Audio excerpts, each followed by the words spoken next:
আসসালামু আলাইকুম গাইজ, আপনারা সবাই কেমন আছেন? আশা করি ভালো আছেন। আলহামদুলিল্লাহ, আমিও ভালো আছি।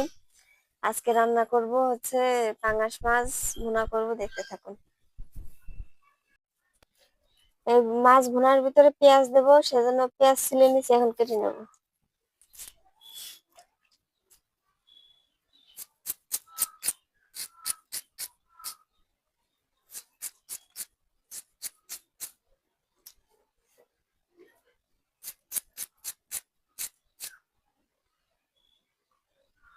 পেঁয়াজটা একটু বেশি করে দেবো। আর পেঁয়াজটা কাটা হয়ে গেছে, আর দুটো আলু দেবো, আলু দুটো কেটে নেবো।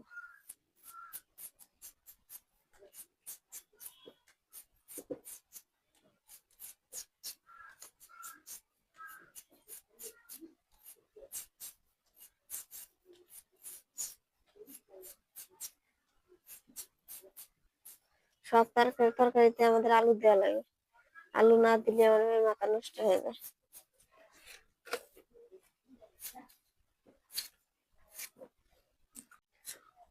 আলু দুইটা ধুয়ে নেবো।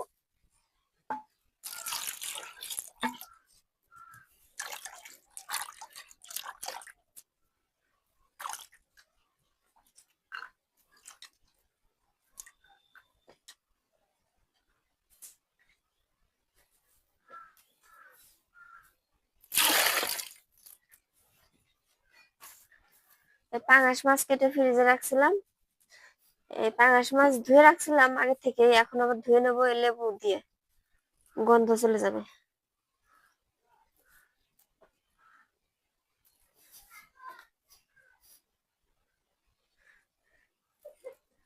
আবার মাছের যে সাদা ময়লা, সেটাও বেড়ে যায়, কোনো গন্ধই থাকে না তরকারি।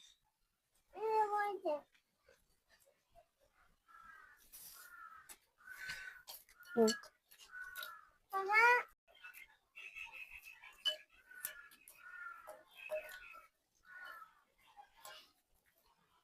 এখন ধুয়ে নেব।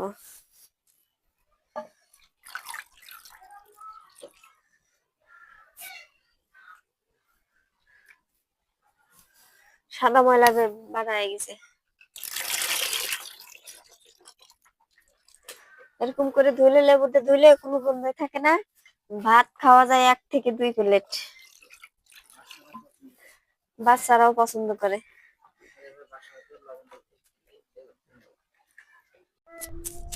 চুলাটা ধরিয়ে নেব।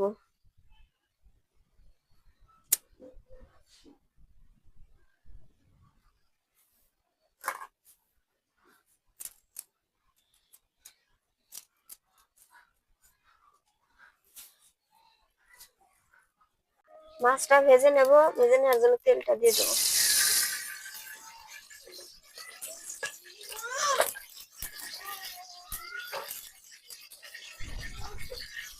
মাছটা ভেজে নেব, মাছের সাথে লবণ হলুদ মাখিয়ে নেব।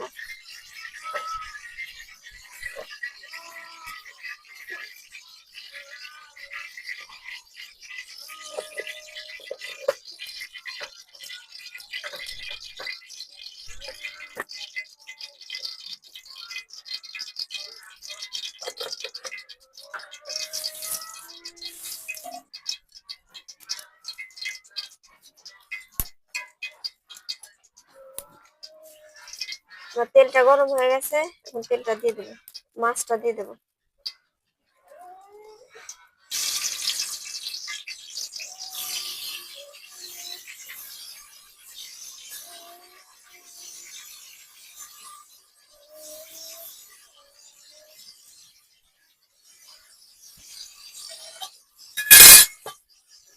পাঁচ মাছ ভাজার সময় ফুটে তেল চোখ মুখে লাগে, সেজন্য ঢেকে দেবো। ওই মরিচ গাছ মেলাগুলো মারা গেছে, আবার কতগুলো আছে, বেঁচে আছে। ওই ছোট ছোট মরিচ গাছ, মরিচ গাছ তো ছিল মেলাগুলা, অর্ধেকটি মরে গেছে। মাছ কড়া করে ভেজে নিয়েছে, এখন উঠায় নেবো।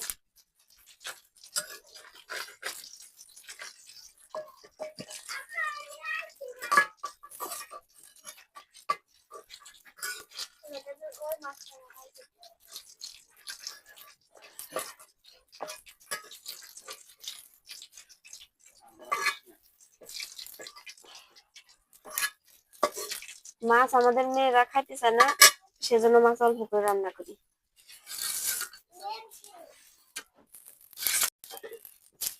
পেঁয়াজটা এখন ভেজে নেব।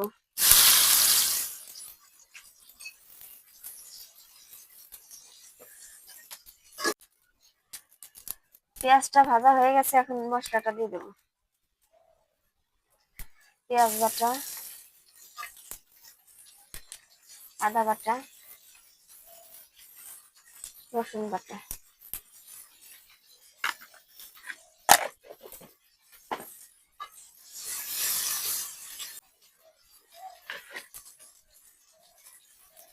মরিচের গুঁড়া,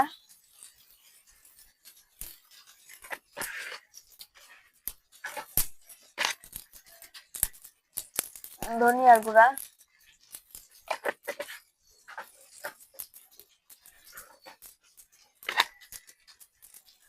হলুদের গুঁড়া,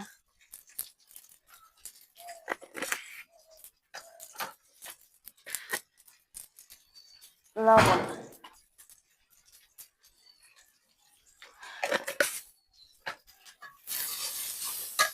মশলাটা কষানোর জন্য সামান্য একটু পানি দেবো।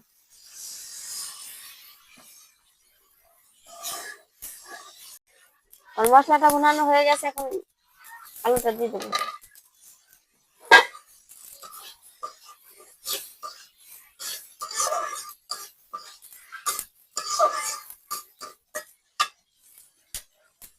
আলুটা কষানোর জন্য একটু পানি দেবো।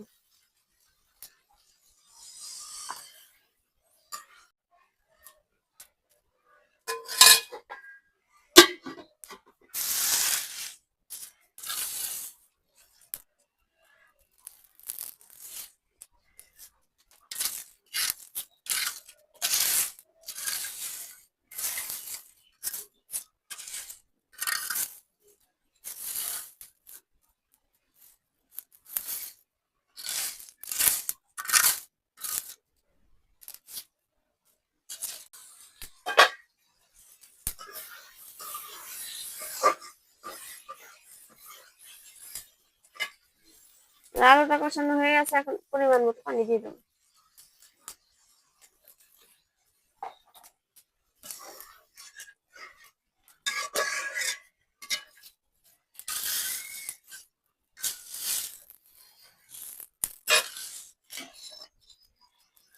মাছটা উপর দিয়ে দিয়ে দেবো।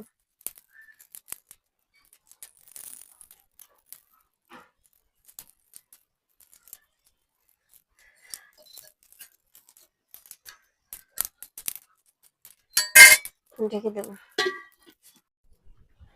তরকারিতে গরম মশলা দেবো, গরম মশলাটা বেটে নেবো।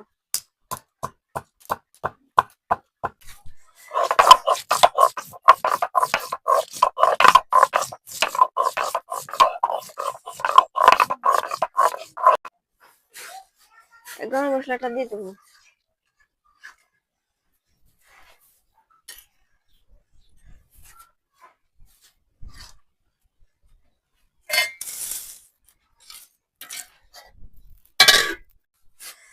তরকারিটা হয়ে গেছে আমার,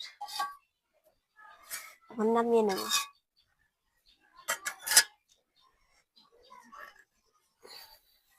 কত সুন্দর কালার আসছে।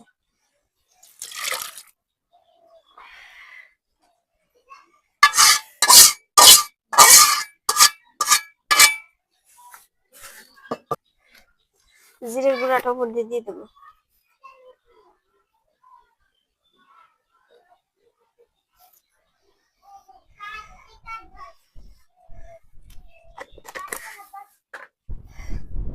কি সুন্দর ঘিরান তৈরি হয়ে গেল আমার খুব সহজ পদ্ধতিতে পাঙাশ মাছ ভুনা। আর যদি ভিডিওটা ভালো লেগে থাকে, একটা লাইক কমেন্ট শেয়ার করে দিন। আর এতক্ষণ সাথে থাকার জন্য ধন্যবাদ।